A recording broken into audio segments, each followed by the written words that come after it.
also special responsibility for EV charging points, but that starts to get a bit long, doesn't it, really? So we'll chop that off. Members of the committee joining me this evening are Councillor Nick Carter, Caroline Culver, Stuart Gawley, Paul Kander, Jeff Mays, I don't see. No, I'm going to maybe an apology. Vicky, I don't see either. Richard, Joe, Richard Sumner, Joe Stewart, and nope, don't see Martha either. So the following officers are attending to advise and support the meeting. I have John Winstanley, the Service Director for Environment, Kofi, Service Lead for Climate Change, Jenny Graham, who is online, who is the Environment Delivery Manager, Emily Ashton Jelly, Principal Environmental Delivery Officer, also online, Daniel Wayne, Waste Manager online, and Stephen Charge, who will be looking after us as clerk and Zoom home this evening. We are also expecting the following guests, Andrew Hope from Veolia. He will be doing a presentation for us later. There's a few of us, good evening, Martha. So there's a few of us in the chamber, but so if we hear the evacuation alarm this evening, we must leave the building immediately. Please proceed via the safe emergency exit route, and please follow any instructions given by the officers. The assembly point is in the car park of the Dolphin Pub. If the lockdown alarm sounds, we will remain seated and await instructions from officers. We will adjourn the meeting until such time as it's safe to proceed. Does anybody have any questions, and have they understood what I have said? All clear, Chair. All clear, thank you very much. Right, so first of all, apologies. Do we have apologies this evening? We do. One apology, Chairman, from Councillor Dennis Bennyworth.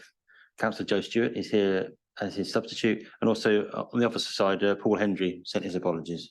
Okay, thank you very much. Do we have any declarations of interest? No, I'm not seeing anything online. No, okay, I'm going with no on that one. So first up this evening, do we actually have Andrew available online already? Yes. Yeah, I'm here. Good evening. So we're going to invite Andrew Hope from Veolia to make a presentation to us about the new waste collection vehicle replacement fleet that's looked at. Before we begin, sorry, to apologise. Before we begin, I do want to make it clear to everybody what EAG is about. EAG is very much looking to the future. It is not a decision-making body, and it's not that things have been developed and we're trying to approve them this evening. It's the idea is that we can get input back to the portfolio holder well ahead of any decisions or anything like that being made, so we can actually go get the feedback we want from cross-party to be able to hopefully then develop the right kind of ideas going forward. So with that, over to Andrew, if that's okay. No problem. I'm just going to share my screen. I haven't used Zoom for some time, so if you have to bear with me.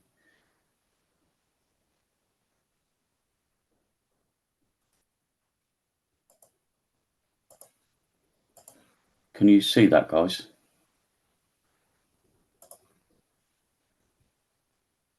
Can you see my presentation? Not yet. You've got it. Brilliant. Let me get to the beginning. No, so, we can't see it at the moment. Hang on. Can you see it now? Nope, not at the moment. Can anybody else online see it, or is it just the chamber that can't see it? No, I can't see it online either. Okay. It says he's screen sharing, but that's about it. Thank you, Nick. If it helps, I've got the presentation, Andrew. I can try sharing it from my end. And then I can press the button when you need me to. Hang on. Okay. Yeah, apologies for that. It's been some years since I've used Zoom. That's okay.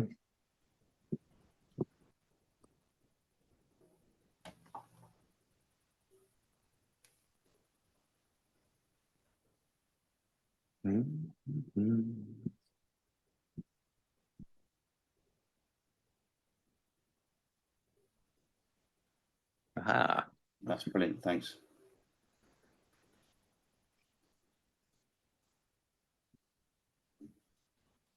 Right, off we go. Excellent. So, yeah, if we could just move on to the agenda, please. So I'm going to start off by just giving you an overview of the latest alternative fuel achievements which Veolia have made in the last year or so, and then to go on then to vehicle decarbonisation landscape, give you an overview of battery vehicle development, hydrogen vehicle development, and then a quick overview of the proposed West Berkshire fleet and decarbonisation options. If you could move on, please. So first of all, we've in 2023 we've started operating 40 new battery electric refuse collection vehicles in Westminster. We've got 27 more being delivered to Kingston at this moment, and there's one more to be delivered into Brent later in the year, and we have potentially 4 more, actually maybe even 8 more next year to order. If you could move on, please. So as part of the new fleet introduction in Westminster, there's been a development of a new charging infrastructure in the Landman Way depot in South London. This is cost approximately £3 million, and it can charge up to 34 vehicles at the same time. And that's using electricity from the adjacent ERF facility, Salchip. And we've also upgraded the Kingston depot to allow for charging for their 27 refuse vehicles at the same time. And that project is actually just completed last month. If you could move on again, please. We've also got 35 battery electric sweepers on order as well. The good thing about this is that covers the whole range of our sweepers we operate, more or less. So it's not just 1 or 2 niche vehicles now. We can now deliver most of our mechanical broom sweeper services using battery electric vehicles. The other good thing about this is all these vehicles are being delivered by our original equipment manufacturer suppliers, so they're genuine suppliers, which are like the household names rather than small backstreet cottage industry type vehicles. If you could move on again, please. We're also operating several cage tippers in different operations, as well as lots of different vans, quad cycles, which are electrically assisted cycles, and the first hybrid dozer on a landfill site has been introduced as well, which is, it's not full electric, it's actually a hybrid with a diesel powertrain driving the battery motor. If you move on. So these are in the future, the various decarbonisation options for trucks. So if you look along the left-hand side, the power sources will be electricity, fossil methane, which is essentially CNG, or biomass. So green electricity generated from nuclear, wind power, or the sun. And the electricity can either be used to power vehicles directly into the batteries, or be used to generate hydrogen, green hydrogen. We can also use the CNG to generate grey or blue hydrogen. And biomass can be used to develop biodiesels or methane gas, which can be used to power vehicles. So the hydrogen, diesel and methane can be used in an internal combustion powertrain. And then we've got battery and fuel cell vehicles in electric powertrains. So they're the fuel options for decarbonised trucks in the future. So if we move on. So if we look at the global warming potential for these fuel types using diesel as a reference point, you can see that HVO, which is a biodiesel, will reduce the greenhouse gases by about 70%. E-diesels, which is synthetic fuel essentially, are predicted to reduce the greenhouse gases by 83%.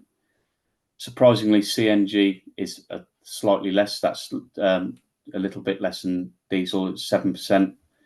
Biogas is up to 80% reduced. Grey hydrogen is actually worse than diesel. So that's using electricity from non-renewable sources to make the hydrogen.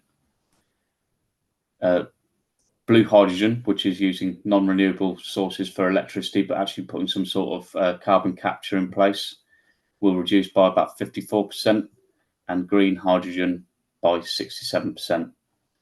Battery electric vehicles are currently in the UK predicted to reduce greenhouse gases by approximately 60%, but that's because a lot of our grid electricity is not from renewable sources. In France, where it is a lot more so, is more like 80% currently. If you could move on, please. So if we look at the case for those different fuels individually, first of all, there is no case for fossil diesel. Obviously, that's the thing we're trying to get rid of.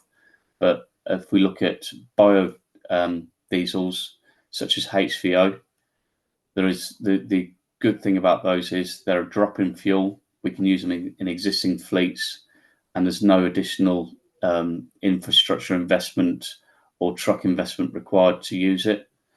The drawback is, or the drawbacks are, the NOx emissions are still relatively high. So there's possibility that those sort of internal combustion engine vehicles will be banned in cities in 2030. And there's going to be limited quantities of this fuel available. There's a finite amount of biomass available to make the fuels from, and there's going to be a lot of competition from other industries and sectors for wanting this fuel as well. E-diesels are in development. They've not been made yet. They're not commercially available, but they're expected to be in low quantities and extremely high cost. So if we can move on, please. If we look at the case for internal combustion engine gas vehicles, again, natural gas, there's no real case for using that because it's a fossil fuel. But biomass, biogases and biomethane, there is a case for that. But the problem being that, again, NOx emissions are still relatively high, and they'll be available in limited quantities because of the finite amount of biomass available to make the fuels. And there's a relatively high global warming potential for leaks, which because obviously methane is quite a nasty greenhouse gas. There's no development for synthetic methanes at the moment that we're aware of in any serious way. If we come on to the next one, please. So if we look at the case for hydrogen fuel cell vehicles and also burning hydrogen in an internal combustion engine, it does make sense when battery electric vehicles can't be used.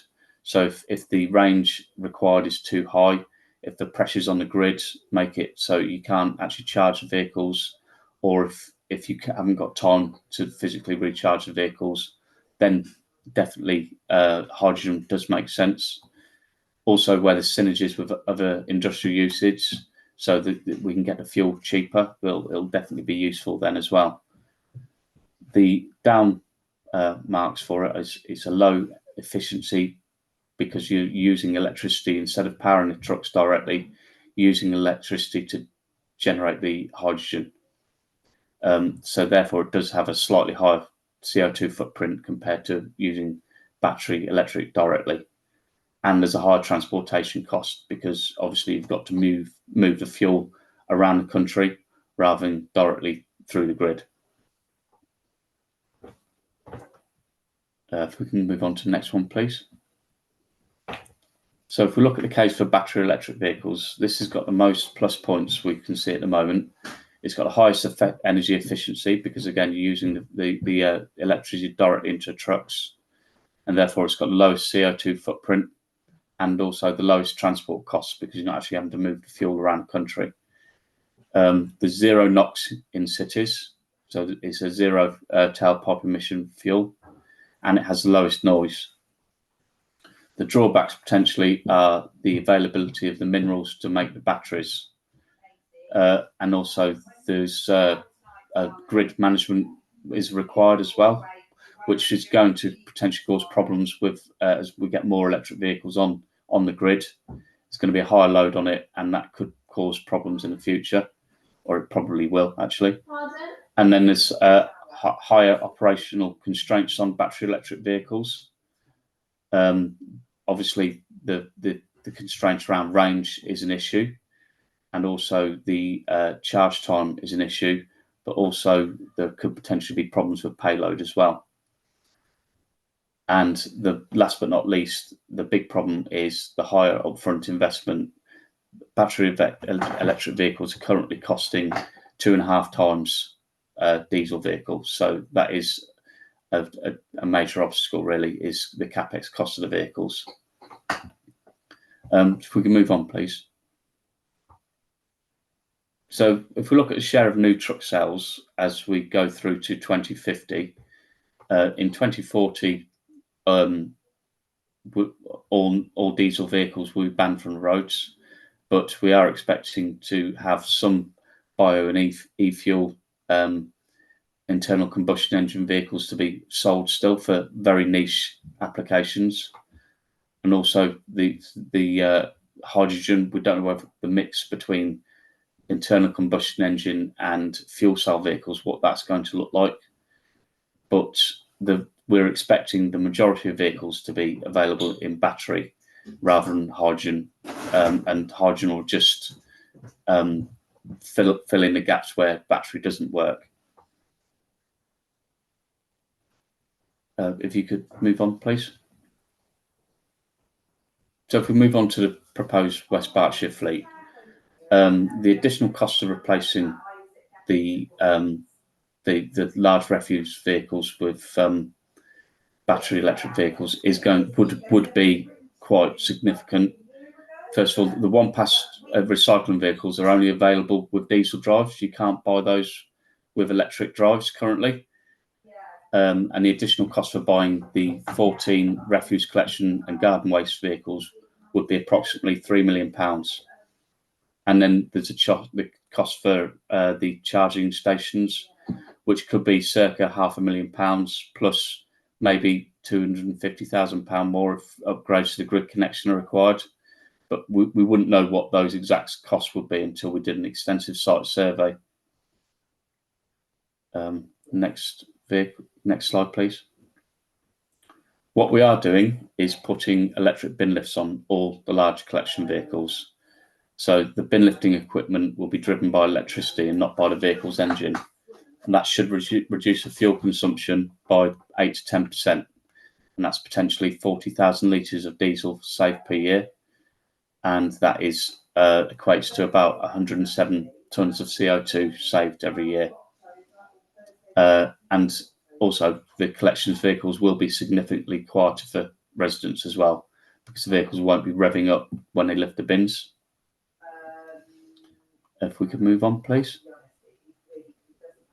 Another option for West Berkshire as well is to use HVO, which is biodiesel, which we're using in other contracts. We're using it 100% in Broadland, and a 50-50 blend using HVO and GTL in Solihull. So currently, HVO is about 25% more expensive than diesel, which would equate to about £170,000 per year currently. But the good thing is there's no other vehicle infrastructure or infrastructure investment required to use that fuel. And the greenhouse gases are significantly reduced by up to 90%. And it could be used to decarbonise all of West Berkshire's diesel vehicles, not just the collections vehicles. So street cleansing and any ancillary equipment that uses a diesel engine can run on this. We've got no arrangements currently between the council and Veolia for HVO use, so that would need to be negotiated.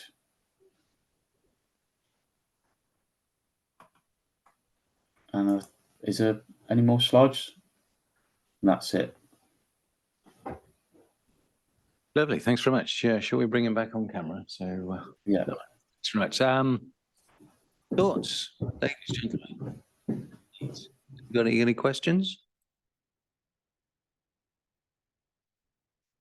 Not at all. Bit technical. I've got a couple of questions myself while you all have a ponder then. Okay. HVO, in terms of, I mean, the picture that was shown on the slide, I think it was slide 16, Yeah. extremely clean burn of the fuel. I don't see any smoke in that picture. Mhm.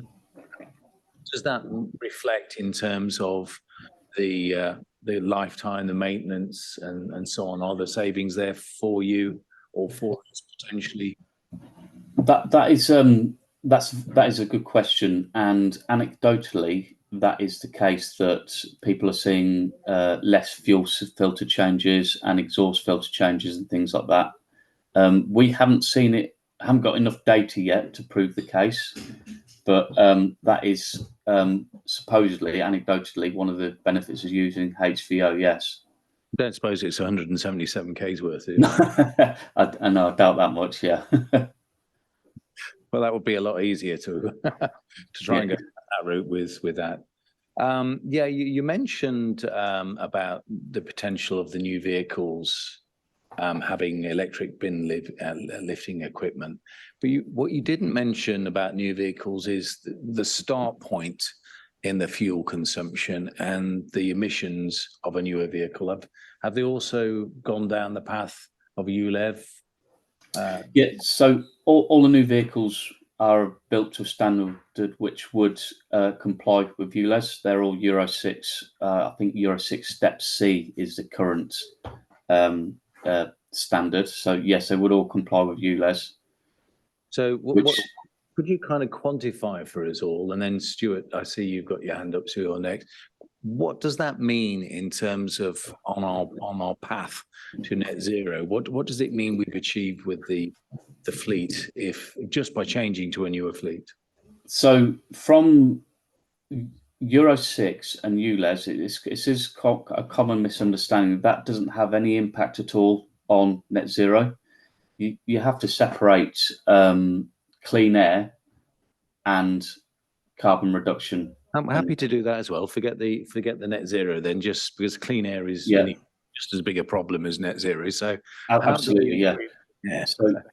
So it is a compared to Euro 5 vehicles, which was the last iteration, the reduction is huge. I don't have the figures to hand, but I can find them for you and supply that. But it's a vast reduction in NOx and particulate matter, which are the two nasty exhaust fumes that have been reduced by using Euro 6. It's huge difference.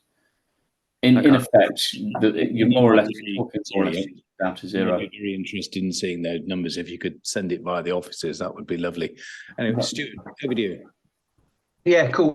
Thank you very much, Andrew, for the presentation. I mean, there is a lot of numbers in there and a lot of technical stuff, but good to see that there are multiple different options out there, and possibly some short, medium, and kind of longer term things to look at and bear in mind. My question relates back to the HVO topic, and you talk about the cost being 25% more expensive than diesel at the moment. What's the kind of forecast for what that market's going to look like? Are we expecting it to always be 25% more? Are we, as it becomes more common, are we expecting it to drop off a little bit? And is it a fairly available fuel? What does the future for the cost of that look like, if you know what I mean? That again is a very good question, and it isn't pegged to the price of oil in the same way as diesel is. It is purely supply and demand. So at the moment, demand isn't that high, but because there aren't that many people buying it, but as the more people switch to it, the price could increase dramatically. But it could be that more and more people start producing it as well, so it could start coming down as well. The long and short, we don't really know 100% what's going to happen to it, but it's likely to stay at a percentage increase above diesel. It's not likely to ever drop below diesel. When we first looked at HVO, which was probably about 4 years ago, it was about 10% more. So it has increased slightly as demand has gone up for it. And at the moment, it's plentiful. There is lots of it about. There are no shortages at all. Good, thank you. Okay, I'm looking around. No. Yes, Kofi. Quick question, Andrew, because we've heard about the successes of battery EV trucks. Equally, there have been a few missteps. Some authorities who we read about, their EVs don't work reportedly when it's too cold or it's too wet. Have you picked up similar stories? We haven't had those problems yet, or as we've been using EV refuse vehicles now for a few years, and they're able to deliver the service without any problems. So reliability hasn't been an issue. It was a concern at first, and when we had some early prototype vehicles, that was a problem. But we've not had any problems with reliability at all. No. Excellent. Thank you. Caroline. Thank you, Chairman. Can you hear me okay? Again. Yes. Yeah, brilliant. Thank you very much. Thank you, Andrew, for the presentation. Apologies if I've missed this, but how many of these vehicles do we actually use in West Berkshire at the moment, and how many are we thinking about using in the future? Perhaps when we move on to the new waste strategy, do we have plans for increasing the number of these vehicles? So from my awareness, currently you don't have any electric vehicles in West Berkshire, and the new fleet proposal is for a diesel fleet rather than electric fleet. So would that kick in with the new waste strategy then? Or when you say the new fleet, do you mean something happening before the new waste strategy kicks in?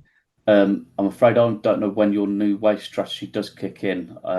I can answer that one to an extent. The waste strategy that's being worked on isn't connected to the schedule under which Veolia replace its fleet. The two separate things. Kofi, you can confirm that, I think, can't you? Yes, indeed. So longer term, absolutely, we'll aim to take on board where the technology is and work within our local context to use the best practicable technologies that are also good for the environment at the time.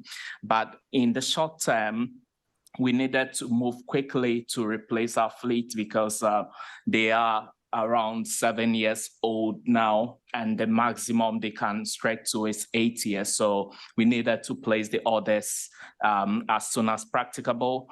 So what we've done in the short term is to do the next best thing. So you may have heard during the presentation that the bin lifts mechanism is being moved from hydraulic to electric, which would save on fuel consumption and also be lower noise. So we are working around the edges to improve the situation. We're saying that our food waste trucks are HVO compatible. So that's again an area where we will look to use hydro-treated vegetable oil instead of diesel when the market conditions allow. Okay, so when does this new fleet kick in that's going to be all diesel? The new fleet, from what I understand, is proposed to be delivered next year. And it's all going to be diesel, apart from the fact that the food waste vehicles are HVO ready? Yeah, the new fleet will be HVO compliant as well.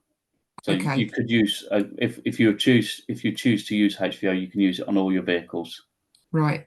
Thank you very much, Andrew. Thank you very much, Karen. I think you raised a very important point there, and it's why I'm so keen to understand what the drop is between 5 and 6. You know, if we're 80% of the way there in terms of at least cleaning the air up, that's slightly more palatable than going nowhere. But the fact that they're all HVO, I think, is also something that kind of a must, really. I want to extend that question a little bit, if I may, because you did mention at the beginning of your presentation about Westminster and there's 68 various trucks that you've supplied that are BEV. Yeah. Can you give me a clue as to how Westminster managed to fund that? Was it a government grant? Did the council just say we got loads of money and we're able to do it anyway? How do those vehicles that you're delivering there differ in terms of capability to what's needed in West Berkshire, please? So I'm not subject to or party to the commercial negotiations with the client, but it's my understanding that the clients funded these themselves. Right. And what's about the capability, though, of these machines compared with what we say we need in West Berkshire? Okay, so from a technical point of view, you would your one pass vehicles, as I said, at the moment you couldn't put those on battery electric. They're only available with diesel drives. The reason for that being, if you recall seeing them, you've got a bin lifting device on the side of the vehicle. Yeah, that's where the batteries sit.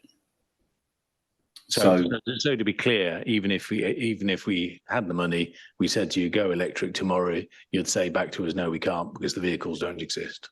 Not for the one pass vehicles. That's correct. For the other collections vehicles, so your standard refuse collections vehicles and the green waste, they could be battery electric. There would have to be some trials done around range to make sure that they would be able to perform and reach out to the outer reaches of your county as well. Yeah, on page 5, you also mentioned about sweepers. I'm pretty sure you have 1 or 2. I'm sure I've seen it sweeping around Newbury at least. You said you're already gone all the way to electric with these. Does that include West Berkshire? No, they're for specific clients, kind of where the clients have been able to fund them themselves. Okay, so could an officer give me an update on what's the difference here between how Veolia purchased for West Berkshire? I know the food waste trucks we purchased ourselves, and what's being described here. Why can't we, through the PFI contract, get Veolia to buy electric sweepers at least? Absolutely, something that would actively consider when we next come to replace our sweeper fleet. The sweepers are they are newer because they were replaced about 2 years ago. Right. But when we next come to replace will be when we make the move. And also Andrew tapped on the question of range. We have the constraints because our district is long and thin and has lots of rural locations in nature. So it means that the current ranges available on the electric trucks will not work for us at this time.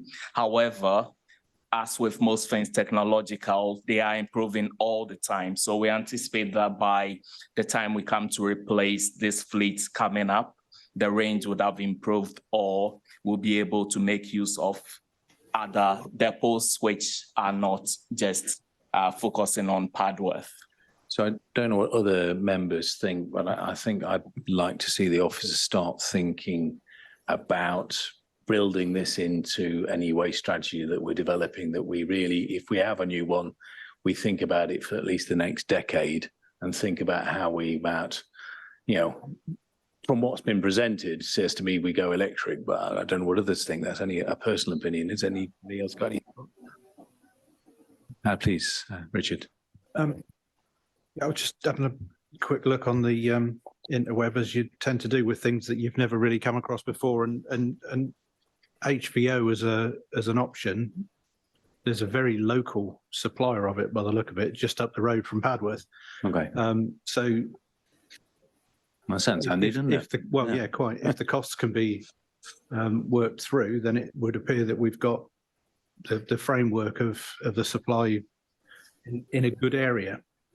Well, I think that definitely needs a little bit more investigation into that side of things. Do I take? I mean, I want to take a vote. It's not a voting body, but can I get a rough show of how you would prefer me to instruct officers to start looking very hard? It doesn't look like we can do much about the existing fleet replacement, which is range and so on, but we can think about HVO. Any dissent from that? Or are we all kind of on the same page?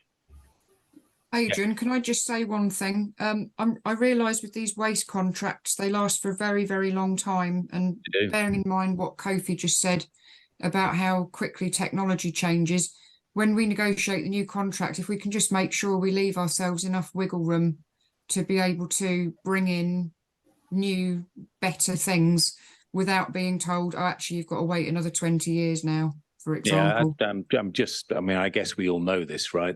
We're in a PFI contract. It's got another 9 years to run, I believe. So that's the constraint we're working within. Sorry, yes, Richard. No, just thinking that through. I mean, yes, I think it's absolutely the right thing to be looking at. My question would be for Kofi to start probing, I think, and for Andrew potentially to answer, is whether we need to have wholesale fleet replacement or whether we can actually phase it and take maybe 1 or 2 trucks on trial and see how it goes and work it through from there. Because obviously there's a serious cost implication to doing this. Absolutely. Doing the right thing for the right reasons, but with the pound note on the front of it seems to be the way that this whole area works. So, you know, if we can work with a partner and break it down, phase it in, that would seem like an option that's worth exploring to me. Don't disagree. Nick. Yeah, I was just what Richard said. Actually, am I on mute? No. Very much support that. Yeah. I guess obviously the 7 years is in theory fixed, but I certainly don't like the idea of waiting another 7 to review. So yes, and also on the suggestion of the sorry, I forgot the acronym, HVO. I guess yes, agree. Look at it, but having heard the cost concern, I wouldn't necessarily think it will be the answer. The fact there's a local supply doesn't follow that it's cost effective, but yeah, definitely look at everything and try and phase, not commit ourselves to the whole fleet if we can avoid it. Yeah, well, we say we're within a PFI contract, so there's only a limited amount of wiggle room, as Caroline said. But you look like you had a hand up. So. Yeah, this might be a really silly question, but of course, the best thing for all authorities and all waste companies would be to move towards the best possible fuel usage or, you know, type HVO, whatever it is. Is there actually any incentives, any sort of central government funding that anybody can tap into, whether that's local authority or private industry, to actually get this moving a lot quicker? I'm not aware of any, but I'm going to ask the officers. I'll start, and Andrew, please chip in at the end. So for trucks, we are not aware of any support at this time for trucks specifically. A lot of the support tends to be geared towards domestic electric vehicles, but these things change.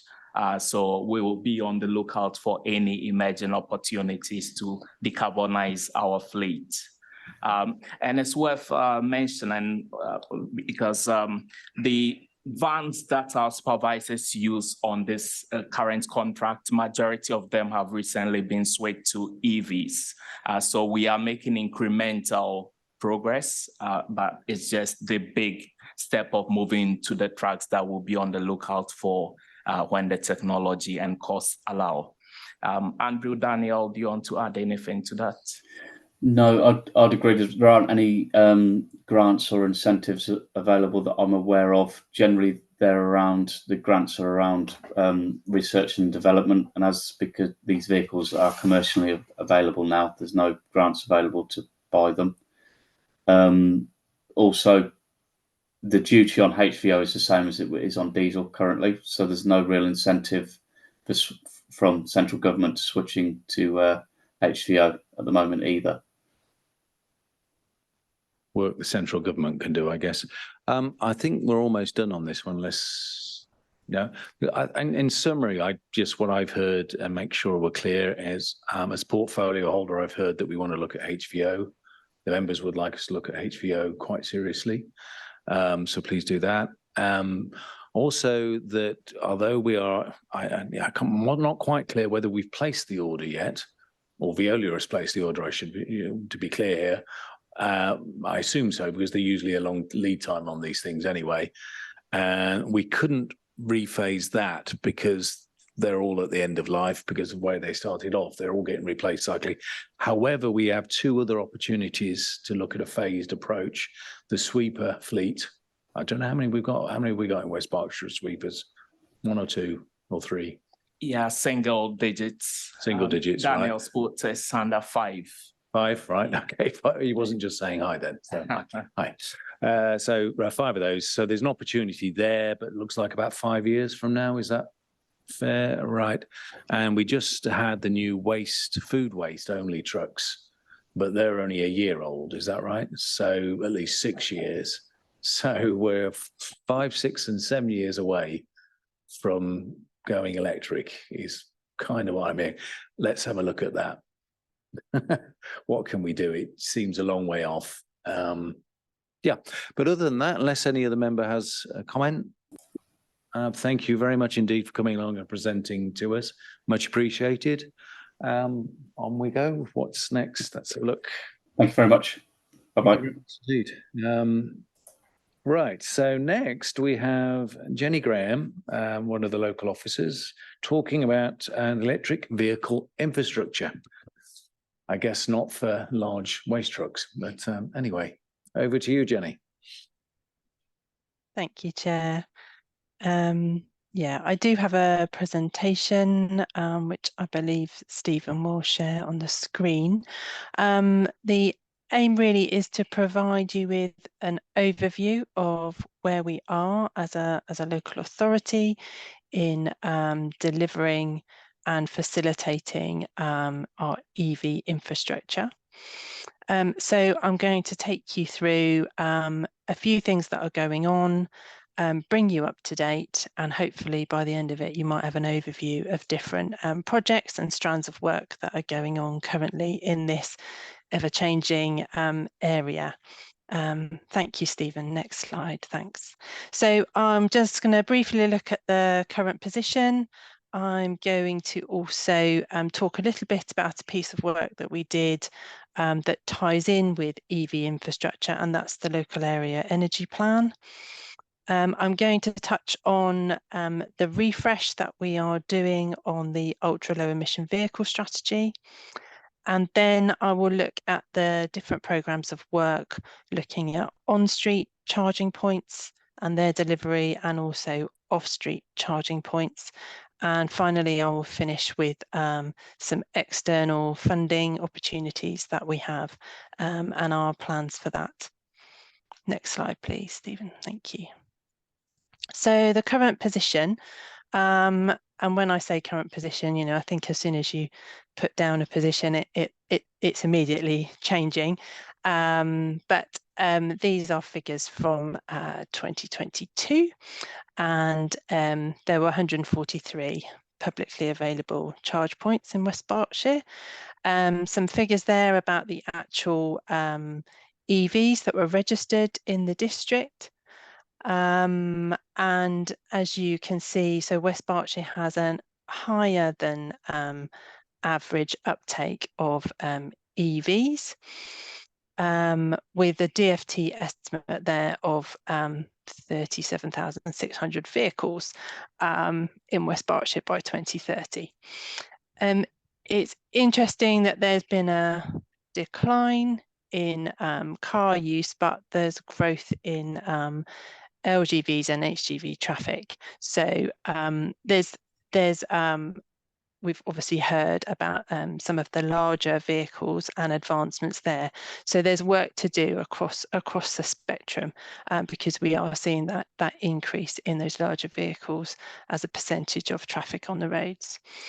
I'll come back to this point as we go through, but it's quite interesting. The access to off-street parking is a big thing when we come to talk about take up of EV, and we do have areas in the district that have much less access to off-street parking and therefore need more support when it comes to delivery of EV infrastructure in order to take up EV vehicles. We also need to have a view on the grid and the capacity of our grid in West Berkshire. And again, that was part of why we looked at doing a local area energy plan, which I'll talk a little bit more in a while. Next slide, please, Stephen. So I've got a couple of graphs here and on the next slide that just give the pattern of what's happened in terms of uptake and registrations of EVs in West Berkshire. You'll notice a big drop off there around sort of 2016 that carries on for a little while. When we've looked at this, this is sort of down to some large employers moving out of the district where they might have had a number of EVs registered to them. And in particular, I think there was one business that sort of held or stored EVs, and so they were all registered in West Berkshire for a certain period, and then they have moved on, so there was a sharp drop. So various other things also that might have had an impact on that decline for that period, such as plug-in car grants for hybrids were removed. So there are certain things that can explain that. The next graph just shows that split between the plug-in hybrid vehicles and the battery electric vehicles. So that's the split there, with both now being on the increase. I said that I would mention the local area energy plan. So this was a much wider piece of work than just looking at EVs. That was looking at what the demands are going to be on the grid in West Berkshire as we go forward, and what the capacity was. So part of that plan and that piece of work did look specifically at modelling EVs, future uptake of EV, and where we would need provision of infrastructure to support that. So the two maps that you've got there, I don't expect you to be able to see them in detail, but on the right-hand side, that is showing the forecast EV uptake up to 2030, with the darker red areas being areas of higher uptake. And on the left, that map shows the availability and access to off-street parking. So you'll see there the sort of the bluer areas, the yellow areas have least access to off-street parking. So you'll see the mismatch there between the demand for EV uptake and then also the availability of off-street parking.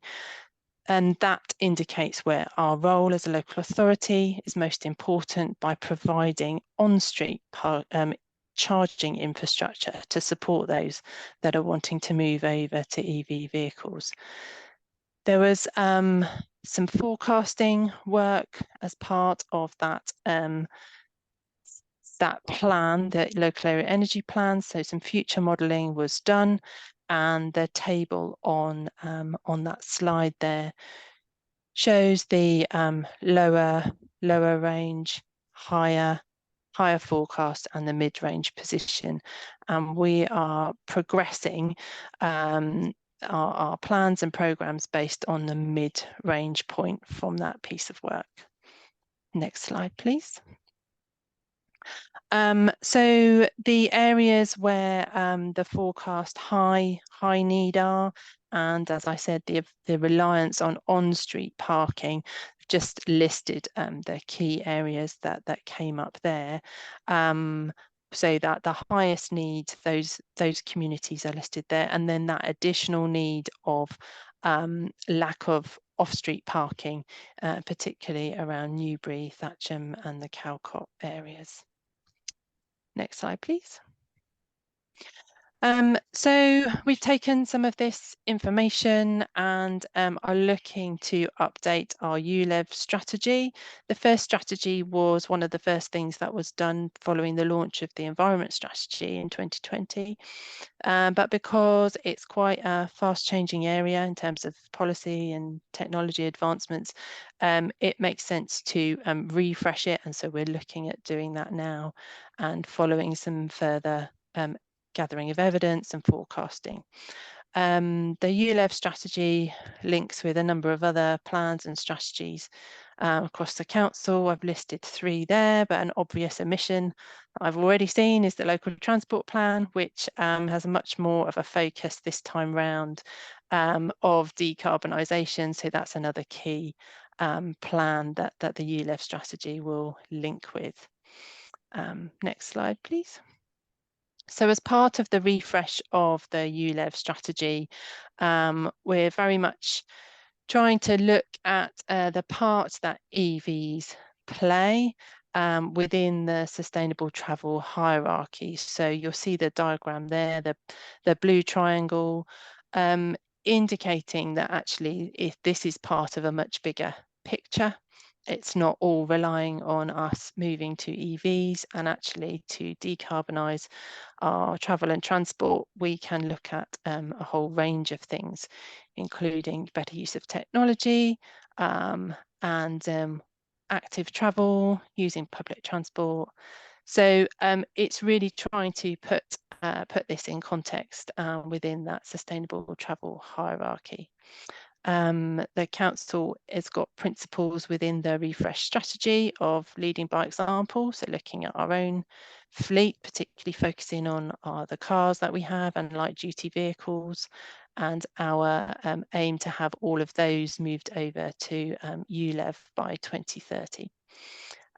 Also our role, as I've touched on facilitating EV ownership by providing the relevant infrastructure and support and guidance for residents, communities and businesses, and ensuring that we've got the right planning policies in place through our local plan. And then just being willing and looking for trialling new technologies and practices where we can. Next slide, please. So this just expands a little bit on some of the things in that sustainable travel hierarchy, and also indicates really on this slide that it's not just focused on residents, but we need to have an eye on how we are supporting industry in West Berkshire, how we are supporting the taxi and private hire area, and opportunities that we've got there to help those businesses and individuals transition to EV. We are looking at e-bikes and e-cargo bikes, and we have got e-cargo bikes that local businesses are trialling and using at the moment. And that seems to be an area where we've got a role to just help support new ways of doing local business, and that's also got a role to play in that sort of sustainable last mile deliveries maybe. Next slide, please. So this slide is just highlighting some of the things that might be coming up, things we know about, emerging trends, things that we need to have an eye on, and probably all of these things are going to be drivers for us refreshing our ULEV strategy, you know, in a few years again, because this is such a fast moving area. So this is just a collection of those, really, some of those things that are coming up, and we need to be responsive to, really, in our programs and projects that we are delivering. Next slide, please. As part of the refresh of the strategy, a SWOT analysis has been done, and you'll see on the slide there some of the things that have come up. So the strengths that have been identified are that actually through the projects that we are planning and putting in place, we should, as a local authority, be able to meet that mid-range forecast of delivery in infrastructure, but recognising that this is just not just the local authority that has a role to play, and actually the private sector has a role to play in delivering charging points. And you will all have seen various locations across West Berkshire where that is happening, supermarkets, for example. Then we also have high potential for more active travel and public transport to be taken up in West Berkshire. Opportunities, I've already sort of mentioned that EV uptake exceeds the national average in West Berkshire. That's probably got something to do with above average income. And there's weaknesses indicated on the slide as well. Some of that being, you know, the forecasts, as I said, this is an ever-changing position, and we will need to keep up to date with how forecasts are changing and where we might be needing to invest more in the local areas if that changes as well. The threats are quite important as well. I mentioned the capacity of the grid, and we need to work closely with our electricity providers for that, and do some significant work there so that actually the grid can cope with the demands. Next slide, please. I'm going to move on now just to cover some implementation projects that are live, and how we are actually delivering our own EV charging points to support the communities of West Berkshire. So a contract was awarded to Ubitricity earlier this year. This is focused on street charging points, so supporting communities where they do not have their own off-street parking in order to charge their vehicles. So the first phase of delivery under this new contract is actually starting next week.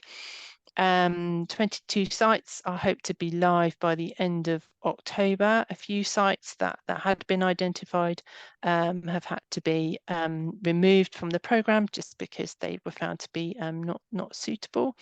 But 22 sites are hoped to be delivered by the end of October, and then work will start on the next phases, and locations have already been identified by residents, parish and town councils, and guidance from the contractor as well as to suitable locations, and that will be an ongoing process. And the map on this slide is taken from our website, and this shows the locations of those on-street EV charge points, and this map will be kept up to date as the phases are delivered and more sites are available. Next slide, please. Another thing that we are doing to support residents who do not have access to off-street parking is trying to solve the issue of trailing cables. So there is a trial happening with Kerbo charge cable channels, and that's happening next month. And if successful, then we will look to roll that out and have that available for residents to apply to have one of these cable channels installed, so that they are not causing a trip hazard with trailing cables. So that's one to watch, and we'll be able to report back on that via our website and normal communication channels. Next slide, please. Off-street charging points. So these are points that are focused on our car parks, community areas, leisure centres. So we've already installed some of these points, and they're in use already. We have had to sort of pause the rollout of that because of a contract coming to an end, a framework that we were using that we were no longer able to use. So we are looking to have our own contract, and we are looking to award that by the end of October. So we've already had submissions in, and they're being assessed currently. This will enable us to deliver a rolling programme over the next 3 to 4 years, and not have any more periods of not being able to deliver because of procurement.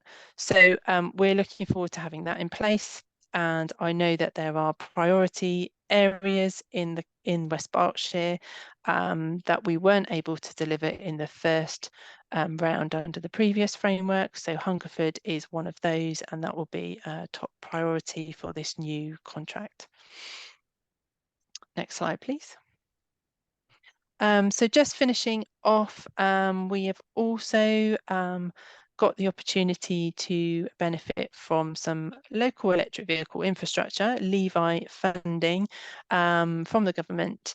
And this is an amount of revenue funding and capital funding. So some capacity to actually deliver these programs, and then some capital funding to help with the infrastructure itself. So we're looking to maximise the opportunities this brings, to lever in some private investment and to deliver some good value for money, and make our own council finances go further and deliver more infrastructure. So we're looking at ways in which we can secure all of this funding.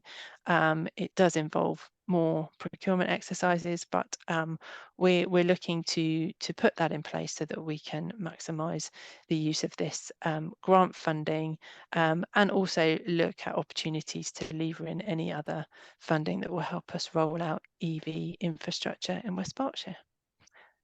That's all from me. I'm very happy to try and answer any questions. Thank you very much, Jenny. Very informative. Martha. Oh, thank you, Jenny, for that. That's very interesting. Well, my question firstly is the old chestnut about if we're increasing on-street charging points, and that's good news. Is there any progress in providing dedicated spaces where we're providing these charging points? Because I think we've raised this issue before, that these charging points, that the place might be blocked with if it's sort of in a populated town centre. And I know one doesn't want to leave a space vacant, but it's a sort of, it's a chicken and egg situation. And also, are these charging points fast charging? Because I've heard some people say that, how long does it take to charge your car? I mean, there's different grades of charging. And will we know? I mean, I haven't had to use them because we have our own charging point. We're not in the position of needing them. But I'm assuming there's a way of telling when one plugs in.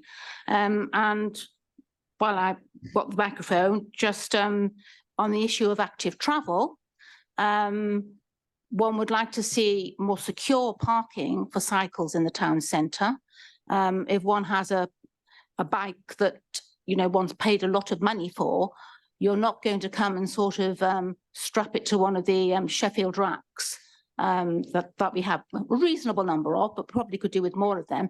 You need secure parking, such as the parking that we have for our own staff outside of our chamber here. If you're going to be leaving your bike for any considerable time, particularly if you're working in the town centre and you don't have a large business where you can park your bike, you need secure parking that you can lock up, where nobody's going to be able to get in and pinch your bike unless they, really trash the whole thing. So that's really necessary, I think, and I'm sure there's places one could do that. And also walking. Martha, I think walking is still. Shall we let Jenny answer Okay. the first three things first, then by all means come in with the next one. Thank you, Martha.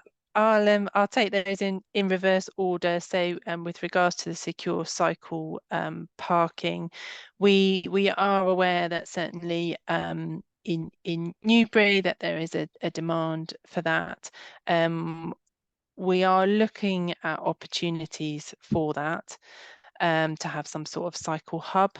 There are no fixed plans that I'm aware of yet, but we're aware and looking at opportunities that might be available for that. I would mention, I know it's a little bit on the edge of the town centre, but we do now have the cycle hub at Newbury Railway Station, and that is more secure and covered by CCTV. So that is an option, but I appreciate that's not central to the town. Thank you for asking about the speed of the chargers, because I didn't mention that, so thanks for raising that. So the on-street chargers are generally the slower. They will be the slower charging chargers designed for sort of overnight charging for residents. The chargers that we are putting into car parks and the community areas will be fast chargers, and in some locations we will be seeking to put in some rapid chargers, and the Rapid will be particularly useful for taxi and private hire cars, for example. So there is a range, but that's the general pattern. And then your first point was about the balance between having dedicated parking areas and actually having parking available next to the chargers so that you can charge. My understanding is that there were some trials going on for those dedicated spaces. I'm afraid I don't know the latest position. I don't know whether any other officers in the meeting have got an update on that, but we can certainly find out an update for you, Martha. Okay, I'm going to let John step in as the other officer. Senior officer. Yeah, I think what we need to do is get an update, a report back on the timescale, but we are looking at an experimental order on some of the more well-used locations in Newbury and Hungerford to put dedicated bays in. So it's in play. It's yeah, it should be in train. I'll get an update. Okay, lovely. And I see, Nick, you've got your hand up first, and then Caroline, and then come back to you if that's okay, Martha. Oh yeah, thank you very much, Adrian. So general questions, although great that Mortimer's in the plan, and we do have a sort of special situation that the electricity charges run off street lights, and of course, we, rightly or wrong, we don't have many street lights, so there will perhaps be, and we've discussed it with your team, a need to look at how we do it in areas where there aren't street lights, but great what's going on there. Just can I ask, when you said e-vehicles in your SWOT thing, what were they? And sort of doing a slight Martha here. Second one is related to that, is what influence do we have on the grid in reality, the stress on the grid? And then the final related one was where you said e-vehicles and e-bikes. I don't know the history because I'm new to this. Did we ever run any trials of e-bikes in West Berkshire, and where do you see that going? Because obviously a lot of people absolutely hate them with a passion, but then on the other hand, a lot of other people say that we need them. And how does that relate to the grid and the EV charging generally? Sorry, that was about 5 questions. I'm sorry about that. I'll do my best, Nick. So I think just looking back at the slides, I think maybe I mentioned e-cargo vehicles or e-cargo bikes. So they are the bicycles with large storage containers in the front that can be used to transport equipment around more easily. They can also be have those front parts refrigerated, so to keep produce more fresh, if that's what you're transporting. So those are the vehicles that I was mentioning that we're doing trials of at the moment, and local businesses are using those. We've got 3 available, 2 are currently being used, so 1 is available still if there's any use for that.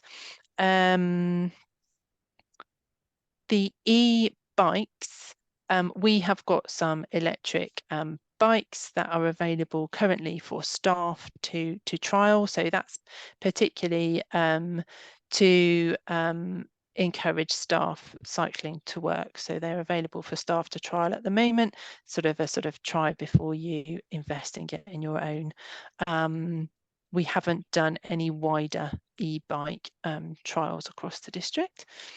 I am struggling to remember your other questions, Nick. No, it was just you've done very well. Yeah, it was just a mention of the stress on the grid, and I don't know what that's a valid observation, obviously. But I mean, are you saying that can we continue rolling out charging, or is the brakes put on by the? Yeah, so in some places it's fine and there's capacity for that. In other places, so housing developments, maybe they might in their investigations they will be told, no, you need another substation, you need a new this, and so it will mean that the cost of investing delivering this infrastructure goes up in certain places because there's that need to add to the capacity. In reality, we need to just keep pressure on in terms of increasing the grid capacity, and work in partnership to try and look at opportunities where we can play a part in that. Thanks. I'd just like John to make a comment on this as well, if you don't mind. Nick, as part of the local area energy plan, we looked at this and identified where the stresses and strains are. So we've got a good idea throughout the district, but it isn't a pretty picture at the moment. But yeah, as Jenny said, it's about keeping the pressure and lobbying and seeing and working with other authorities as well, because other local authorities are having similar problems. So it's something that's been identified at the Thames Berkshire Local Enterprise Partnership level as well. So, you know, to talk to central government and see what they can do across the Thames Valley. But it is a problem that needs to be given some investment. It's a nationwide problem, basically, as well. So anyway, Caroline. Thank you very much, Chairman. Thank you, Jenny, for your presentation. You mentioned on one of the slides that 2/3 of transport-related emissions are from rural areas. And my ward is a rural ward of 6 villages. I have had some inquiries from parish councils about whether the council has any intention to put in on-street electric charging points in any of the rural villages that people could share.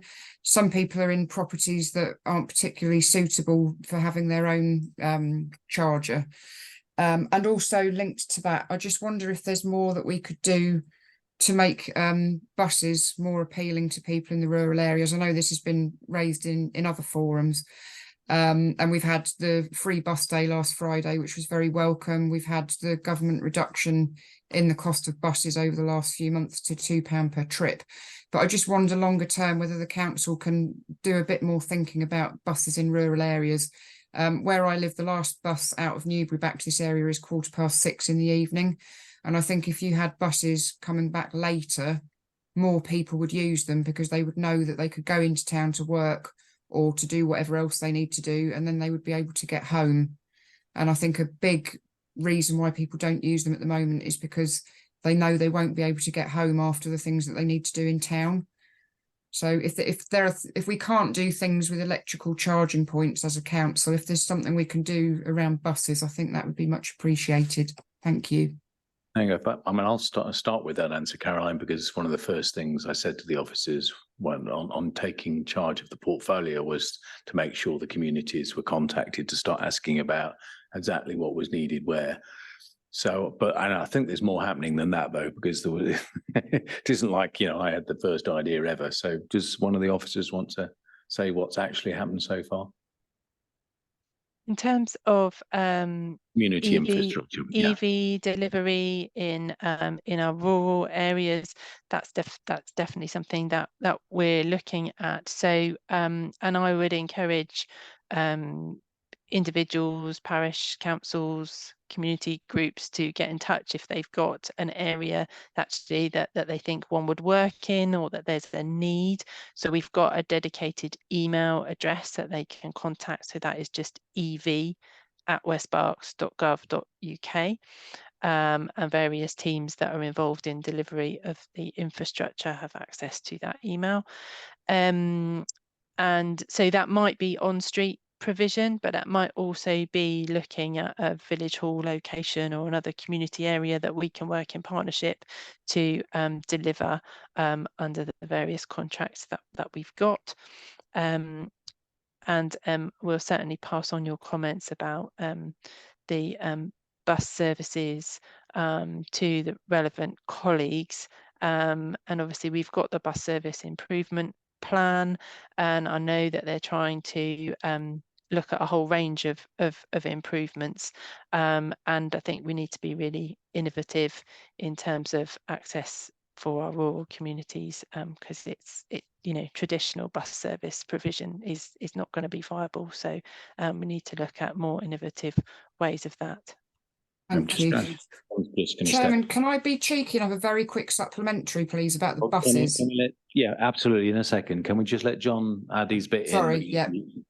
I was just going to add about the demand responsive service as well that's coming in, Caroline. It might not address all your concerns, but it should hopefully help, you know, it's certainly, I think it's looking at the Downs area, so we can send you further details on that, so that it will only improve the situation. Brilliant. Thank you, John. Yeah, just a quick one. It's about the X34 bus, which now connects Newbury with Chiltern and Didcot. I did contact the portfolio holder in Oxfordshire about that, who led on the tender exercise, and did ask if there could be a stop in East Ilsley, which would connect with the Route 6 bus, and was told that that wouldn't be feasible, but they would look into it in the future. So just something else to put on officers' radar. It's disappointing that there was that connection is not made. I see it go past this village up the 34. Caroline, do you mind? Virtually empty. You don't mind that's very neat, very specific. Please just go straight to the officer's relevant portfolio holder. You know, and obviously I think everybody would be keen to address what you've just said, but yeah, let's try and keep it slightly more generic. Not yeah, generic. it's just the rural buses issue. It's a tangible example of how something went wrong. I totally get where you're coming from. It's just we've got a limited time in the whole thing. So last man standing, Stuart, over to you. Yeah, cool. Thanks, Chair. Thank you for the presentation and the update. It's good to see. One of the quick questions I had is around, like, you know, for me, I think this is a whole part of a journey for the residents, you know, and change management exercise and behaviours, especially where we have unmarked bays. What are we doing in terms of consulting with residents and kind of the change management element once we've deployed these kind of on-street chargers, you know, to help smooth that delivery and execution, I guess? Who wants to take that? Are you specifically referring to issues with locations, or how are we going to, once these charge points are in, how are we encouraging people and educating them on how they're used? What? Well, just Stuart, would you mind if I change the question ever so slightly? Could we quickly describe how we came up with the locations in the first place, and now we're supporting the installation where they are? Because there are definitely instances out there of people going, "Oh, I'm getting one next to me, am I? But I don't want it there. I want it 5 yards down the road." So how did it come about where we chose them, and how are we making sure that, you know, we communicate properly with the residents when they're being installed? Do you want to go for it, John? I could probably, well, I was involved in the original rollout, and I think originally it was basically looking at areas where there was no off-street parking, and it was an opportunist, I suppose, in terms of the grant was available for a time-limited time. So we came along and we thought, well, we wanted to look at Newbury. We were doing some changes to the road layout in Newbury, so we felt that it was a good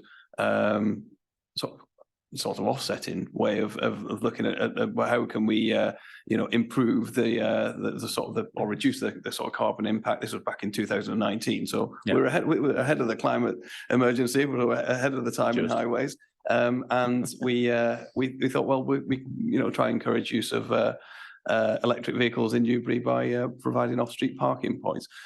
We wrote to residents and discussed it with them. There was some resistance, as there is when there's any kind of change, but we felt it was definitely a worthwhile thing to take forward.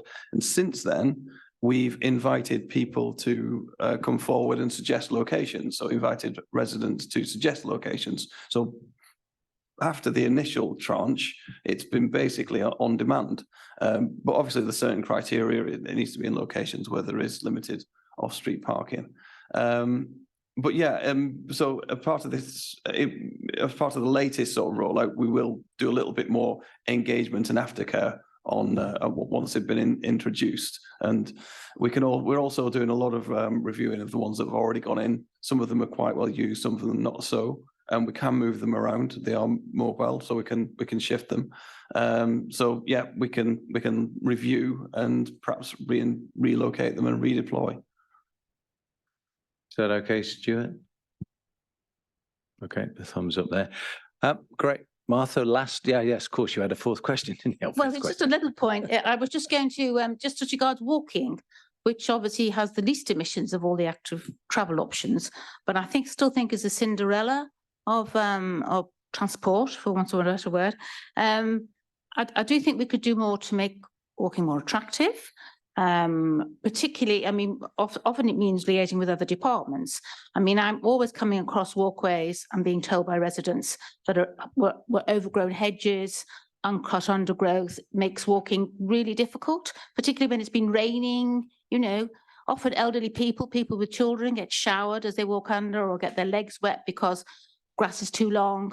So, you know, can we make sure, and I have reported certain areas and I'm still waiting to see whether they're going to be treated. So could we work with our partners in countryside to make sure when hedges are reported that they do get cut. And I still see, you know, wonderful new tarmac roads and pretty bad pavements all over the area, you know, so can we think about the quality of our pavements and also our underpasses, which are dreary. I'm not sure that they still flood. They used to flood. Hopefully that's been rectified, but they're often dreary. They must be well lit. And I'm sure we could get some enterprising art students to brighten them up so that, you know, it's a pleasure to walk under them possibly. So I think you're saying there's more we could do in this area. Yeah, I was saying, right, excellent. I can't see any more hands. I'm going to wrap this little section. Thank you very much, Jenny, again, with just a few things I wrote down earlier, because EV charging infrastructure and EV vehicles is something I'm actually quite interested in. And I often hear about, oh, we've got all these EV vehicles that are coming on. Well, that's great. A new vehicle is usually quite a good range as well. You know, some of the newer ones, we're talking 400 miles. It's unlikely the residents of West Berkshire are going to want, other than parking home overnight, are going to want charging points that we're putting in for their day-to-day commutes because they've got one at home. So I looked at Auto Trader. Sorry, I don't know if advertising is allowed as West Berkshire, but I'm not advertising them. It's just my resource or my reference. There were 15,647 vehicles available on Auto Trader as of about, Kofi will confirm this, about 5 o'clock this evening. Well, 11,753 of them as used vehicles. The cheapest was 2,495, which probably still has a range of about 70 miles. Its original mileage was about 130. There were 2,585 below £20,000 to buy and 462 below £10,000. So what my input to the officers has been, I'd be interested as a quick poll of the members here. Should we be focusing on the off-street for new vehicles for those, because that's overnight. We're never going to get fast charging in those places. So that will, and the rest of it should be thinking about the second, third hand vehicles, which will actually need, you know, a little bit of, they'll have range anxiety and therefore we need to, that's why we need so many of them. It's not to address the new vehicle markets. In my eyes, could be wrong, but it seems to be that we're addressing the second and third hand market. And there are vehicles now that are up to 10 years old. So there's plenty of them. That was just stats of what was available today, not the total available market. Any thoughts, anybody? Do you agree roughly with what I said? Does anybody disagree? So I've just got a quick comment. I'm sorry if did I catch that correctly? Were you saying that because they were older, they would have poorer range, and that would mean there'd be more need for fast charging? Is that what you said, or did I misunderstand? Yeah, that's a pretty good summary, actually. Yeah. I mean, I think my understanding is that the off street is the overnight is okay for off streets because if you have a driveway, and therefore that probably doesn't, whether it's an old car or a new car, it probably doesn't matter. But have I missed the point there? No, the off street was they would be for the new vehicles or any vehicle really. They're all applicable. But where we put them in community centres, where we put them in car parks, where we put them in that somebody's turned up in a vehicle and they've got a couple of hours in the shops. That's where we should be focusing. You know, more of our, you know, it's the right type of charger for the right purpose in the right place, isn't it? Yeah, are we all nodding on that one? So I think the officers kind of understood that. But it's interesting that it's backed up by some of the stats that are coming out now in terms of available market or total available market, sorry, the TAM. Thank you very much, Jenny. That was, I think we're closed on that one. We just have one more item tonight in AOB. Daniel is going to give us a short presentation on the recent soil conditioning giveaway event, or the last two actually, if I've understood his presentation properly. So over to you, Daniel. Yeah, thank you, Chair. Yeah, I just wanted to give an update on our 2 soil conditioner giveaways we've held during 2023. Do you need me to share, Stephen, or you? I'm happy for you to share, Daniel. Yeah, sure, thanks.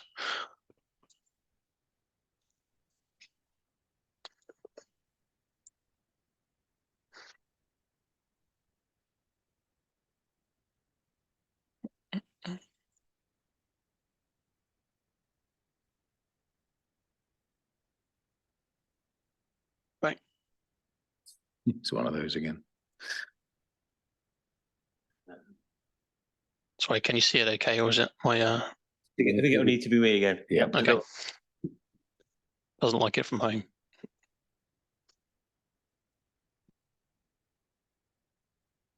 It's all right. We'll edit all this out before it's put on YouTube. No. Yeah, my laptop seems to be having a problem. Okay, let's hand over to Stephen to present. So.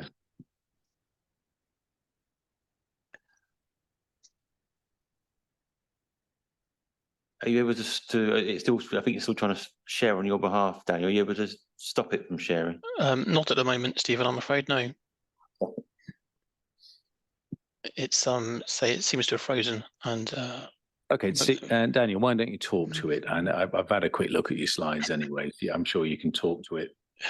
yeah, no, sure. So our soil conditioner giveaway. So the soil conditioner, first off, is made from the food and garden waste we collect from households in the district. The main output for that is local farmers and landscapers. So the product is also produced at our facility in Padworth. So annually we produce just under 7,000 tonnes of the soil conditioner. So the main market for that is farmers and landscapers. The 2 giveaways we've done for local residents also gives them an opportunity to use the product, which is a great conditioner for people's gardens and allotments.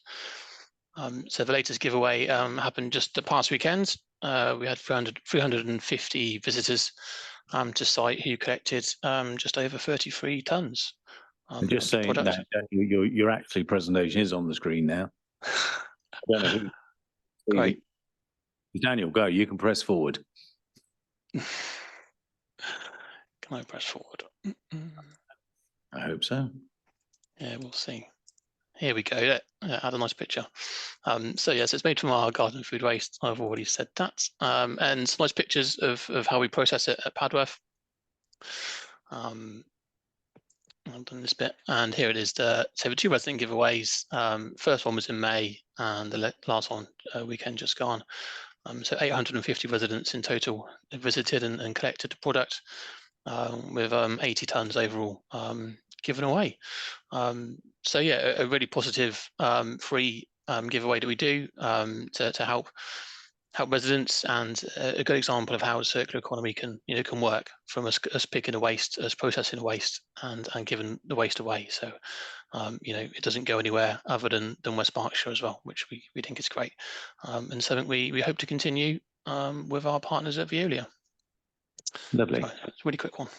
Thank you very much. Well, I'd be interested from the membership, because I'm interested in pushing this quite hard around West Berkshire. We don't give much away as West Berkshire Council for free, but there we had this was actually linked to some free bags as well, wasn't it, Daniel, at the library for the food waste?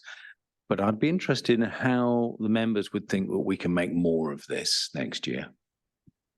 Yes, Martha, please. Well, I'm not sure whether it was how well it was publicised. I mean, I know about it, well, mainly because we visiting the site, the trip which Daniel organised, which I was which was very informative, to the Padworth site just a week or so back. Maybe I should have been aware of it, but I was made aware of it then. But it was fascinating seeing how the waste was produced. Having seen that, I would have loved to have got a bag. Unfortunately, I couldn't do it last weekend. So could we have another session just for me, so we can go with it somehow? So I think it's a great idea. Just spread the information out more widely if possible. I guess that's what I'm looking for is ideas. I see Caroline's got her hands up. And Other I'm, distribution centres? I'm hoping Yeah. that those environmental group members that will be watching live as well, I'd like them to send me ideas. I really Okay. would like to put this on steroids. So Caroline, over to you. Yeah, I'm just wondering how well it was publicised. I mean, obviously we got a lot of people there, so that's good. But what is the proportion of what is taken away by businesses and farmers compared to what's taken away by the residents? Because are we hoping that ultimately we will increase the number of residents that are taking stuff away and maybe reduce the number of landscapers and farmers so that we can say we're taking all of this waste from the people and they're getting the soil conditioner back again? Are we going to try and change that balance? I don't think we were looking to change the balance. I certainly wouldn't have that in mind as a portfolio holder. Sorry to speak for you, Daniel, but I'd be looking to encourage more soil and conditioner to be produced and more. No, I mean, compared, if we've got a load of farmers and landscapers taking stuff away now, as opposed to Joe Bloggs, are we trying to adjust that balance so that more individual residents come and take it? Rather than saying, well, we need to get shot of it, can Farmer Giles come along and take it off of our hands? Presumably, bearing in mind people are paying £50 for their bin, are we trying to redress the balance to make sure that the vast majority of that stuff is taken away by individuals rather than businesses and farmers? No, Caroline, we're not trying to rebalance. We're not trying to. We simply had the opportunity with the part of Veolia to. We have some spare, take it away, come along twice a year. It's happened for the last few years. This isn't the first time. What I'm interested in, keep that going, but actually make more people aware. And I'm looking for ideas on how do we make this more visible to the residents of West Berkshire so that when they get the opportunity to come and collect some, they get the freebie, if you like. They get to collect some when it's useful to them. And it's only ever twice a year because that's when you tend to put soil conditioner on the garden, I understand. Not a gardener myself, but that's what I'm led to believe. Does that help or answer your question? Or well, I mean, I think better publicity is what we need to do. We need to, ask councillors to put it in their newsletters, make sure they mention it at parish council meetings, make sure they put it on the village Facebook pages, etc. Okay, so this time around, it did go out. A notification was sent out to all the parishes specifically. The newspaper ran an article. I think Newbury Weekly News ran something, and I think Kennet Radio. I don't know if anybody else listens, but I did quite frequently. Talked about it multiple times a day for the last 2 weeks. So, Daniel, one thing I'll be interested in is to see how these numbers compare with last year and the year before. So because I thought we'd done extra, but I'm looking for how do we do even more communication, Joe, and then Nick Carter, sorry. Could we perhaps encourage schools? So schools that have some great eco programs at the moment. So if little Jimmy and little Frida go home and say, "Mummy, Daddy," then that's good. Get it back, yeah. More. I like but that. Also schools themselves. So a lot of them have forest schools. They're starting to grow their own sort of vegetables, etc. So it just seems like all round that might be quite a good way. Yeah, I like that. Nick? Yeah, that's good. And also what Caroline suggested as well. I mean, I think in our patch, we saw it on social media. I mean, I pump it out as well, but actually I noticed the folks who run one of the incredible edible groups where they grow their own veg, they saw it and went and got them. So I think it gets out. I think it got out pretty well, but I'm interested in the food waste one because I know last time that ran, I went into the library and the guy gave me one, but I was mainly asking him whether anyone else had been in. And I suppose to my mind, maybe that's one to look at whether the food waste bags could be either put out more widely and or more often available free. I just because of this idea of trying to drive up the food waste take up. I don't know if whether Daniel has a thought on that, whether giving them out more widely would help. But I thought the soil conditioner message got out quite good round our way. Okay, that's good to know. Daniel, do you want to make a comment on more food bag giveaways?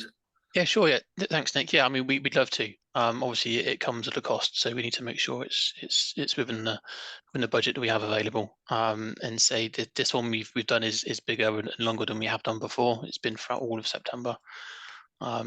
we've made 3,000 roles available at libraries. So next week we'll get a stock check and see how well it's gone. But certainly something we'd look at when we're allowed to, and when it's available and possible for us to do so.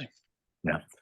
Something I am, as a portfolio holder, I'd like members to feed in ideas on, if you wouldn't mind. I think we established last time that we have an issue with the amount of food waste in the black bin still. If not, have you got any ideas of how we get more of that? I mean, we can put stickers on the bins and this, that, and the other, but how do we persuade people, in a positive way, to actually do or put the food waste in the food caddy? Because if we can get it out the black bin into the food caddy, we're getting a hell of a lot more material arrives at Padworth. Padworth can then create more soil conditioner, and more soil conditioner can go back into our local farms, and hopefully we can then get the farmers to sell their products locally to us. But any ideas, anybody? Martha?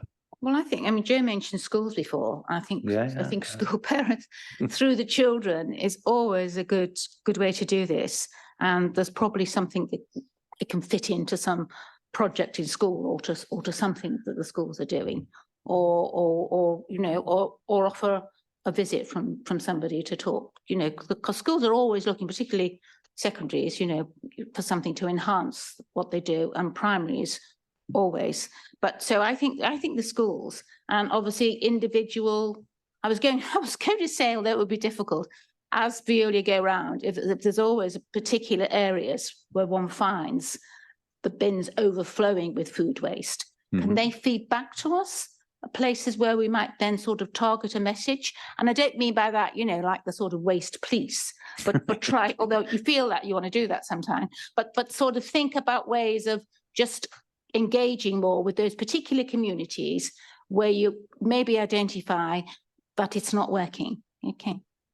Yeah, okay. I think what I'm going to do, if members don't mind, I think I'll send an email to all members of West Berkshire and say anybody that's listening that wants to drop me a note, or drop me a note, I think, basically asking or trying to solicit ways, or at least the channels that we should be posting this on for next time. I think we've got enough time before we need to do it again to make sure that we're ready for an even bigger push next time, if that's okay. Don't we all? Yeah. Lovely. Well, that's so that's the AOB bit. Just left for this open forum to. Would anybody like to suggest anything for another EAG, the next EAG? Anybody got any ideas of? And I am opening. We've had 2 now, and I did say when I first became the portfolio holder, I tried to meet all of the environment groups, and they're invited to watch online at the moment. Yeah, I see you. Do you want to jump in, Caroline, before I say this, or? No, I'm happy for you to finish, Adrian. Oh, okay. Yeah. So, the idea is I'd like to see ideas coming in, and I'm opening it up now. And just to remind everybody what I said, from members, come to me with your ideas, Kofi with your ideas, and we will see if that makes sense to what we've got planned. But environmental groups, remember we had tactical and strategic slots being made available. Tactical being, I've got to do something now. You get 5 minutes to convince the members of EAG it's a really good idea within the constraints of the budget and everything else that's going on. If you have a strategic idea, you'll get 10 minutes. Again, convince the members of EAG. And then if we've got the merit there, then the officers are here, as you can see, and they can go away and look at potentially developing that, so that we start to get as many ideas coming in to the environment team as possible, and hopefully capture all the right type of stuff that we can do. Sorry, Caroline, over to you. Thank you, Adrian. A couple of ideas. I think the biodiversity net gain, which is something that's supposed to be coming in November, coming from the Environment Act. There's been something in the news in the last 48 hours saying that's probably going to be postponed until the new year now. But I think it would be quite useful if we could discuss that, because many of us are on planning as well. And I think having an understanding of the implications of biodiversity net gain would be really good. And then a second thing, I think maybe around farming and food security locally and biodiversity, so farming with nature in mind. I think it would also tick the box of economy, how are we supporting local farmers and market gardeners? Because there's certainly a move now for more people to grow their own food, to be self-sustainable, but also to sell food as well. So I think if we maybe could get some people in who are working in that area to encourage more local food growing and how they incorporate wildlife and nature into that, I think that would be really interesting. And as a council, we could think about how we could then encourage more people to do that. Yeah, I like that idea. Is everybody else comfy with that? I think so, yeah. We're looking at, sorry, if we're looking at things that we can talk about within from within the council, or we're talking about groups from outside? But remember what this body is meant to be looking up and forward. You know, what can we do? You know, and I think, you know, we're trying to take the politics out of the environment, just get on with what's the right ideas, what are the good ideas, how do we achieve? Because the biggest challenge we face in West Berkshire is not the council reaching its target. That's probably doable, although not easy. It's actually West Berkshire hitting its target. And that's going to require everybody to push in the same direction to do that. So we're looking to try and get as much done as possible within the constraints that we have to actually get there. So if this body can come up and start to examine what the possibilities and figure out which ones we can help with or not, then I think we would have done a good job as an environmental advisory group. And at least we would have given the officers the steer on things they might be able to look at. Yeah. Do you get the idea? Yeah. I don't want to be looking backwards. I want to be looking forwards. Okay. You know, we can report on what we've done, but at what's next all the time. So is that okay? Anybody else want to jump in, or Joe? Yeah. Just thinking completely off the top of my head, we're coming up to a period of the year where I think there is a lot of waste in all sorts of different ways, and that's Christmas. Now, I can't remember if we had a Christmas tree recycling program last year or not. We did, fab. But there's also some things to perhaps, and maybe this is about articles to residents and things rather than at an EAG, but the amount of things that we buy that are packaged, you know, there will be a lot of toys and gifts and things that are packaged in a way that perhaps isn't very environmentally friendly. So there's probably lots of food will be wasted, and that's definitely another point to push. You know, if you are going to have any food waste at Christmas, please make sure it doesn't go in the black bins. Yeah. So things like that. So I don't know, it's literally just off the top of my head, but thinking seasonal, and people tend to think about what's coming. And we've also got, we still have an economic, you know, crisis at the moment. So whether there's something we can do about Christmas, I'm just throwing it out there. Just cancel it, right? Yes, let's. We're not doing that. That's beyond our remit. So, well, fantastic. And again, door is open. Please keep the ideas coming in, and let's try and do more. Just quickly, Chair, what I was going to say, and I know it's a difficult one, but I don't know whether it's just around dogs and dog waste. And I know it's something that we're thinking about seriously, about how we manage this, because the increase is so phenomenal. And I think there's a lot of work that needs to be done working with dog owners. And I'm not quite sure how we do that. I mean, I actually thought to myself, you know, is the Dog Trust a sort of an organisation one can work with? Do they? Let's take that idea. Let's look to get some experts in who are willing to talk to us, talk about, you know, is there a solution to this problem? You know, and the problem being there's so much of it. And as an ex-dog owner, unfortunately, mine passed away. You know, taking your dog waste home with, if the bin's full, is you know, pretty easy to do, and so on and so forth. But, you know, let's try and find some experts to come in and talk to us about what should we be doing as a council to kind of help people. Yeah. Do well, do the right thing. Do the right thing.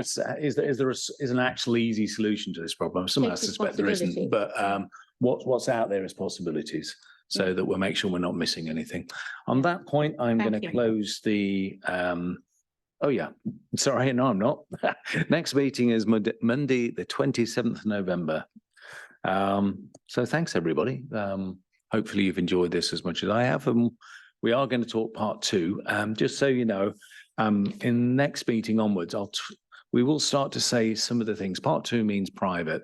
Usually it's private only because we have something commercially sensitive to talk about. But I would like in the open forum to start talking about at least the titles of what we're talking about in part 2, so people know, things. One of them this week I'm happy to reveal is the delivery plan, because there is the delivery plan and all sort of actions that go on in it. Not all of it needs to be private going forward, I suspect. So, but that's what we discuss in the private part. It's generally commercially sensitive stuff that we can't just reveal to the public, which obviously this will go into a YouTube video now. So thank you very much.